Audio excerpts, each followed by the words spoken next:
আসসালামু আলাইকুম ওয়া রাহমাতুল্লাহি ওয়া বারাকাতুহু।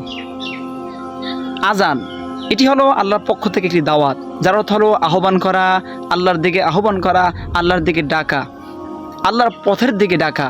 তা আজান প্রতিনিয়ত 5 বার আমরা শুনে থাকি। আজানের উত্তর দেওয়া প্রত্যেক এলাকাবাসীর জন্য ওয়াজিব।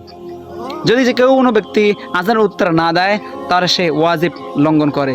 যে এলাকায় আজান দেওয়া হয়, সে এলাকায় শয়তান দুর্বৃত্ত হয়ে যায়, বালা মুসিবত দুর্বৃত্ত হয়ে যায়, এবং সেই এলাকায় বালা মুসিবত থেকে আল্লাহ তাআলা কী করেন? বালা মুসিবত দূর করে দেন, এবং এলাকায় আল্লাহ তাআলা রহমত নাজিল করেন। অতএব আজানের উত্তর দেওয়া, আজানের উত্তর কীভাবে আপনারা দেবেন? আল্লাহু আকবার, আল্লাহু আকবার বলবে মুয়াজ্জিন সাহেবের সাথে, আপনারাও বলবেন আল্লাহু আকবার, আল্লাহু আকবার। মুয়াজ্জিন সাহেব যখন বলবে আশহাদু আল্লা ইলাহা ইল্লাল্লাহ, আপনারাও বলবেন আশহাদু আল্লা ইলাহা ইল্লাল্লাহ, আশহাদু আন্না মুহাম্মাদুর রাসূলুল্লাহ, আপনারা বলবেন সাল্লাল্লাহু আলাইহি সাল্লাম।